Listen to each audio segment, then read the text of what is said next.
So అలా మీరు చాలామంది మనసుపడి ఉంటారు మీరు మీరు పడకపోవడం గొప్ప కాదా అని కాదు కదా సార్, కానీ మీరు ఆ నిగ్రహం పెట్టుకోవడం అనేది చాలా గొప్ప. చాలా చాలా కష్టం కూడా. ఎందుకంటే అంత కావటానికి కారణం, నేను ఇండస్ట్రీకి వచ్చినప్పటికీ నాకు పెళ్ళి 2 పిల్లలు ఉన్నారు. రేపు ఏదైనా నేను చేసిన తప్పుల మూలంగా నేను దెబ్బతినిపోతే నా భార్య రేపు నన్ను చూసి ఇదిగో ఇన్ని పెళ్లి చేసుకోవటం మూలంగా నేను ఇలా అయిపోయాను అని అనకూడదు. అలాగే నా పిల్లలు వీళ్ళకి పుట్టడం మూలంగా మా కర్మ, మేము ఇక్కడ వీళ్ళ కడుపులు పుట్టాము, ఇంత చెడ్డ పేరు వచ్చిందో అని మా పిల్లలు అనకూడదు. ఎప్పుడైనా నన్ను చూసి నా భార్య అయినా, నా పిల్లలైనా, నా బంధువులైనా, నా ఆత్మీయులైనా గర్వపడే రీతిలో నేను ఉండాలి తప్ప నేను చూసుకొని అసహించుకునే రీతిలో ఉండకూడదు అనేది చాలా స్ట్రిక్ట్, అంటే చాలా స్ట్రిక్ట్. 40 ఏళ్ళ తర్వాత నన్ను ఎందుకన్నానంటే 40 ఏళ్ళు ఉన్నాను ఊరికి. నేను సరదాగా నాగేశ్వరరావు గారు బాగా ఫ్రెండ్లీగా ఉంటారు. ఆయనంటే నాకు చాలా ఆత్మీయం. నిజంగా చెప్పండి, నేను నాగేశ్వరరావు గారి ఫ్యాన్ని. ఎన్నో సినిమాలు ఆయనతో కలిపి చేశాను. ఆయన ఒకరోజు అడిగారు సరదాగా, మురళి సాయంత్రం పూట నువ్వేం తీసుకుంటావు అన్నారు. నేను తీసుకోనండి అన్న. అదేమిటయా బాగా నిద్ర పడుతుందా అన్నాడు. నేను శుభ్రంగా పడుకుంటాను, నీళ్ళు పడుకోగానే నిద్ర వచ్చేస్తాడు. కాదు 60 ఏళ్ళు దాటిన తర్వాత అప్పటికి క్యారెక్టర్ రోల్స్ వేస్తాను. హీరోలు అయిపోయి క్యారెక్టర్ రోల్స్లో ఉన్నప్పుడు అడిగాను అనమాట. 60 ఇయర్స్ దాటిన తర్వాత కొంచెం ఏదో ఒకటి తీసుకుంటూ ఉండాలి. రోల్స్ అయిన కూడా కొంచెం వీక్ అయ్యి ఉంటాయి. వాటిని యాక్టివైజ్ చేయాలంటే ఏదైనా ఒక మంచి డ్రింక్, మామూలుగా సారా కొట్టడం, ఇయ్య కొట్టేసి తాగేసి వాగటం, కింద పడిపోవటాలు, రోడ్ల మీద పడిపోవటాలు, ఇట్లా కాదు. నన్ను ఒక మెడిసిన్ లాగా ఒక వైన్ కానీ లేకపోతే మంచి బ్రాండీ వస్తుంది ఫారెన్ నుంచి మంచి, అలాంటివి తీసుకొని 1 పెగ్గు లేకపోతే 2 పెగ్గు అంతే, అంతకుమించి తాగకూడదు అన్నాడు. అని ట్రై చేయన్నారు. అంటే ఇంత పెద్ద ఆయన చెప్పారు, అనుభవంతో చెప్పాడు. ఆయనకున్న అనుభవాలు ఎన్నో ఉన్నాయి. వైన్ దాగి చూద్దాంలే అని చెప్పారు. అందుకని వైన్ బాటిల్ కొడుకొని తెప్పించుకొని ఇంట్లో కూర్చొని, ఇంటికి వచ్చినప్పుడు ఆ రోజున షూటింగ్లో అది 9 అయిపోయేది. లేకపోతే బయటకు వెళ్ళినా ఇట్లా 9 ఈజీగా అయ్యేది. ఇంటికి వచ్చేప్పుడు స్నానం చేసి అప్పుడు డ్రింక్ తీసుకోవటం మొదలుపెట్టి ఆ డ్రింక్ అయ్యి భోంచేద్దాం అనేవాడు 12 అవుతుంది. అప్పుడు దాకా మా ఆవిడ అక్కడే కూర్చుంటుంది తప్ప పడుకోదేళ్ళి. తను భోజనం, తన స్వహస్తాలతో భోజనం పెట్టడం ఎప్పుడూ లేదు. పెళ్ళైన మొదటి రోజు నుంచి ఈ రోజు వరకు కూడా తనే వడ్డిస్తుంది. అన్నీ కూడా వేడివేడిగా. ఆ రోజుల్లో మైక్రోవేవ్లు అట్లాంటివి ఏమి లేకపోయినా కూడా నేను వచ్చే టైం చూసుకొని అన్ని కూరలు అవన్నీ వండేసేసి ఒక అన్నం మాత్రం వేడిగా పెట్టేవారు. వేడిగా అప్పటికప్పుడు వండేసి నేను ఇంట్లోకి వచ్చే స్నానం చేసి వచ్చే లోపల రెడీ అయిపోయేది అనమాట. అట్లా ఆ రోజు నుంచి ఈ రోజుగా వేడిగా తింటమే అలవాటు ఏదైనా సరే. Such a dedicated wife sir నిజంగా.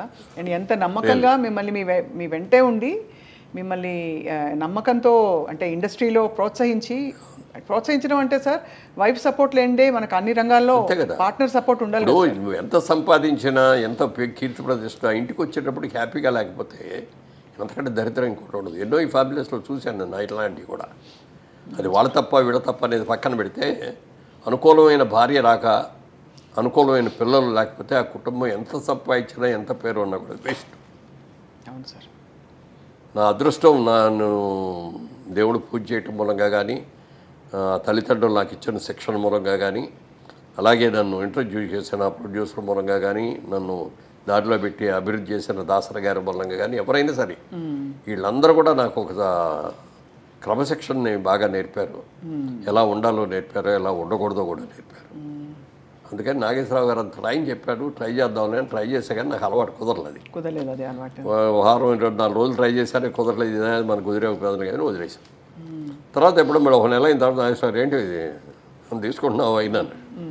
లేదండి నాకు పర్లేదండి అది అన్న. తర్వాత అన్నాం కానీ తర్వాత మెల్లమెల్లగా ఏదో పార్టీస్, ఇప్పుడు నాగేశ్వరరావు బర్త్డే అనుకో, ఆ రోజున పార్టీ ఇచ్చేవారు. అలాగే పెద్ద పెద్ద బర్త్డేలు ఏదో ఉన్నప్పుడు అక్కడికి వెళ్ళినప్పుడు ఏదో ఒక పెగ్ తీసుకోవటం అనేది అలా చేసా. కానీ అప్పుడు దాకా 47 మాత్రం అలా ముట్టుకొని కూడా ముట్టుకోను. చాలా చాలా పెద్ద విషయం, చాలా గొప్ప విషయం సార్. ఎందుకంటే మేము ఇండస్ట్రీ గురించి మామూలుగా వినేది ఇదే బేసిక్గా దట్ ఆ వాతావరణం హాయిగా ఫ్రీగా ఉంటుంది కాబట్టి రూల్స్ లేకుండా ప్రేమలో పడడం ఈజీ, ఎవరినైనా ఇష్టపడడం. అందులో మీ చుట్టూ ఉండేవాళ్ళు అందమైన హీరోయిన్లు అందరూ. అవును. సో అది మీరు చాలా ఫోకస్ చేసి మరీ ఇలా ఉండడం అన్నది చాలా పెద్ద విషయం సార్. మీతో పాటు నటించిన హీరోయిన్స్ అందరిలో మోస్ట్ గ్లామరస్ ఎవరని మీరు అనుకున్నారు సార్? గ్లామరస్ అంటే మీకు సరైన జోడి గ్లామరస్ అంటే శ్రీదేవి అంత గ్లామర్ ఎవరికీ లేదండి. చాలా అందంగా ఉండేవారు కదా సార్. చాలా ఎక్సలెంట్గా ఉండేది. ఆ కళ్ళు, అసలు ఎక్స్ప్రెషన్, ఫేసు, మంచి పర్సనాలిటీ. నాకు ఈక్వల్గా ఉండేది హైట్. అమ్మాయి కూడా 5'7", 5'8" ఉండుంటుంది. నేను 5'8.5". అమ్మాయి కూడా దగ్గర దగ్గర 7.5, 8 ఉండుంటుంది. Personality, behaviour, wonderful behaviour. ఎప్పుడు ఒక తప్పుగా మాట్లాడటం కానీ ఏదైనా చిలిపి పనులు చేయటం కానీ అట్లాంటిది ఏమి ఉండేది కాదు. ఆ తర్వాత అంత అందగత్తి ఎవరు అంటే దీప గారు కూడా చాలా అసలు ఎంత అందంగా ఉండేది. కాకపోతే ఏంటంటే వాళ్ళ అమ్మ ఎప్పుడు పక్కన బ్యాగ్ పెట్టుకొని బ్యాగ్లో అన్ని బిస్కెట్లు, ఈ చీడిదిళ్ళు, బాదం పప్పులు ఇవన్నీ తెచ్చిపెట్టి షార్ట్ చేసి రాగానే పెట్టేస్తా ఉండేది. అంటే ఆ అమ్మాయి బాగా ఎర్లీ ఏజ్లో వచ్చింది. ఏదైనా అంటే ఎవరిని అడిగితే 16 years 3 months బాబు అనేది. అలా వీటి పాపం చిన్నది కదా, కష్టపడుతుంది అని చెప్పి పెట్టేది. ఆ పెట్టడం మూలంగా కానీ లేకపోతే అమ్మాయికి ఏదో ముందే ఆర్టిస్ట్ చేయాలనే ఆలోచన ఉండి కొంచెం స్టెరాయిడ్స్ ఏదో ఇచ్చి ఇది కూడా చేశారని అంటారు. ఎంతవరకు తెలియదు. దానివల్ల కానీ అమ్మాయికి బాగా బాడీ వచ్చేసింది తర్వాత. లేకపోతే చాలా అద్భుతమైన యాక్టర్ అయ్యేది. జయసుధ గారు ఇట్స్ ఏ ఫ్యామిలీ లేడీ. అదే ఇక అందులో సినిమా యాక్టర్ లాగా ఉండదు. ఆవిడతో నటిస్తా అంటే రియల్ క్యారెక్టర్తో నటిస్తాం అనే ఫీలింగ్ వస్తుంది తప్ప సినిమా యాక్టర్ లాగా ఆవిడ నటించడం కూడా అలాగే చేస్తుంది. ఇప్పుడు మిగిలిన వాళ్ళు కొంతమంది చేసే దాంట్లో ఆర్టిఫిషియాలిటీ ఉంటుంది. అంతవరకే ఉండు, టచ్ అవ్వకూడదు, ముట్టుకోకూడదు అన్న లెవెల్లో ఉంటుంది. అవన్నీ ఉండేవి సార్ ఆంక్షలు. అంటే హీరోయిన్లు చెప్పేవారా? అప్పుడు లేదు, అప్పటికి లేదు. కానీ నాగేశ్వరరావు గారు, ఎన్టీ రామారావు గారు చేసే రోజుల్లో ఉండేవి. జమున గారు అయితే ఎప్పుడు చేతులు ఇక్కడి నుంచి కిందే తప్ప పైకి పుట్టుకొచ్చేవారు. ఇట్లా ఈ కూడా పట్టుకొచ్చేవారు. ఓహో, అంత ఇదిగా ఉండేది. అది ఎన్ని లేకపోయినా కూడా ఎంతైనా కొంచెం దూరంగానే ఉండేవారు. ఇట్లా అప్పుడు ఈ ముద్దులు గిద్దులు ఈ గొడవలు ఏమీ లేవు కదా. అవునవునవును. ఎంతవరకు దగ్గర ఉన్నాలో అంతవరకే ఉండేవారు. ఆ క్లోజ్ చేస్తారు. ఈ అమ్మాయి వచ్చేటప్పటికంటే భార్య అంటే భార్యలాగానే ఉండేది. అంత బాగా. ఇప్పుడు నేను చేసిన సినిమాల్లో కూడా హయ్యెస్ట్ సినిమాలు చేసింది ఆవిడతోటే. మా సినిమా ప్రొడక్షన్లో కూడా ఆవిడ చాలా సినిమాలు చేసింది. Very cooperative artist.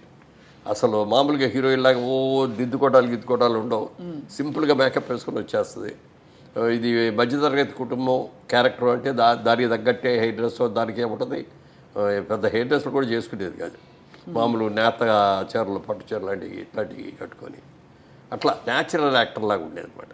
సో అలా మరి జయచిత్ర గారితో ఆ రూమర్ వచ్చిన తర్వాత మీరిద్దరూ మాట్లాడుకోవడం జరిగిందా సార్? అయ్యో ఇలా వచ్చేసింది, ఎలా క్లియర్ చేద్దామని. కోర్టుకి వెళ్ళినట్టున్నారు కదా మేడం? నేనే వెళ్ళాను. కోర్టుకి వెళ్ళలేదు. ముందు నోటీస్ ఇచ్చాం వాళ్ళకి, పేపర్ ఆడికి. ఇవ్వగానే పరిగెత్తుకు వచ్చేసి, సార్ మా వాడు ఎవడో తప్పుగా ఇచ్చాడు, సారీ అండి క్షమించండి అంటే అది విత్డ్రా చేసుకున్నారు. చేసుకున్న తర్వాత అది జరిగిన నెల రోజులకి అప్పుడు అన్ని సినిమా అక్కడి నుంచి మెడ్రాస్ నుంచి వచ్చేవాళ్ళం కదా. మెడ్రాస్లోనే ఉంది ఇండస్ట్రీ. మార్నింగ్ ఫ్లైట్కి ఇక్కడ షూటింగ్కి వస్తున్నాం. దాసరి గారు ఒక షూటింగ్కి వస్తున్నారు, నేను ఒక షూటింగ్కి వెళ్తున్నాను, జయచిత్ర గారు ఒక షూటింగ్కి వెళ్తున్నారు. ముగ్గురు ఫస్ట్ మార్నింగ్ ఫ్లైట్లో ఇక్కడికి వచ్చాం. ఆడు మళ్ళీ ఇమ్మీడియట్గా నెక్స్ట్ డే ఆడు పేపర్లో రాశాడు, వాళ్ళ రోజు దాసరి గారి ఆధ్వర్యంలో మురళీమోహన్ గారు జయచిత్ర గారు పెళ్లి చేసుకోవడానికి హైదరాబాద్ వెళ్ళారు. ఎక్కడ కూడా రా బాబు, ఆవిడ ఎప్పుడు నువ్వు అని కూడా పర్లేదు. ఇన్నేళ్లలో నువ్వు అని కూడా అనలేదండి. నా హీరోయిన్స్ ఎవరైతే మీరేనే అంటాను నేను, ఎవరిని కూడా. యశోదరు కూడా నువ్వు అంట, నువ్వు అన్నాను, మీరే అని అంట. కాకపోతే ఏంటంటే జయసేత్తో క్లోజ్ ఏంటంటే I treat her as my sister, అందుకని బాగా క్లోజ్గా ఉంటాం. అప్పుడప్పుడు నువ్వు అనుకోవచ్చేమో, కానీ మిగిలిన వాళ్ళు ఎవరితో కూడా నువ్వు అనే మాట అన్నాను నేను. చాలా డిస్టర్బింగ్ సార్ ఇవన్నీ. అంటే పబ్లిక్ ఇమేజ్ అందులో కొంచెం మనం అన్నిటికీ ఎఫెక్ట్ అవుతా ఉంటాం. ఇప్పుడైతే సోషల్ మీడియాలో ఎడపడ రాస్తున్నారు, నోటికి వచ్చినట్టు రాసేస్తారు. దాసరి గారు అద్దాల మేడ సినిమా చేసేటప్పుడు ఓ డైలాగ్ రాశారు. దాంట్లో సినిమా వాళ్ళ మనందరం కూడా అద్దాల మేడల్లో ఉంటాం, మనం ఏ చేసిన ప్రతి పని కూడా భూతద్దాల్లో మనం చూస్తూ ఉంటారు వాళ్ళు. మనం తప్పు చేసినా ఒప్పు చేస్తే బాగుందంటారు, మెచ్చుకుంటారు. తప్పు చేస్తే మాత్రం రాళ్ళు విసిరి కొడతారు, మన అద్దాలు పగిలిపోతాయి, మన బతుకు బజారు పాలైపోతుంది అని ఆ డైలాగ్ ఎంత బాగా నచ్చిందో నాకు. ఆ డైలాగు దాన్ని తూచా తప్పకుండా పాటించాను. ఎక్కడ కూడా ఎప్పుడన్నా ఏదన్నా మీరు అన్నట్టు ఇందాక పార్టీలో ఎక్కడ ఏదైనా చిన్నగా తీసుకున్నా కూడా జనం ఎవరో లేనప్పుడు చూసి తీసుకోవటమే. పబ్లిక్లో ఉన్నప్పుడు సిగరెట్లు తాగడం కానీ ఇది కానీ అది కూడా ఉండేది. సిగరెట్లు కూడా ఏంటంటే నాకు అలవాట్లేదు, కానీ వాయిస్ కొంచెం థిన్గా ఉండేది బిగినింగ్లో, బేస్ అది ఉండేది కాదు. అప్పుడు మ్యూజిక్ డైరెక్టర్ చక్రవర్తి గారే సలహా ఇచ్చాడు, నువ్వు చుట్టలు తాగు రోజు అన్నాడు. ఊళ్ళో ఆయన చుట్టలు కావాలి కాదండి అన్న. అయితే సిగరెట్ తాగానే ఆయనే ఫస్ట్ సిగరెట్ ఇచ్చాడు. సిగరెట్ తాగిన తర్వాత అదొక రోజుకో 10 సిగరెట్లు అని అది లిమిట్ పెట్టుకొని ఆ లిమిట్ దాటకుండా అట్లా కొన్నాళ్ళు చేశాను. మళ్ళీ అయ్యప్ప మాల వేసుకుంటే మళ్ళీ మానేసేవాడిని. మళ్ళీ మాల అది తీసేసిన తర్వాత తాగాడు. ఒక రోజున అనిపించింది, అయ్యప్ప మానేసాం కదా, 30-40 రోజులు మానేసాం, ఎందుకు ఇప్పుడు ఎందుకు కట్ చేయాలి అని అనుకున్నాను. అంతే మళ్ళీ మానేసాం. అంతే అక్కడి నుంచి అది కూడా బంద్, అంతే కట్.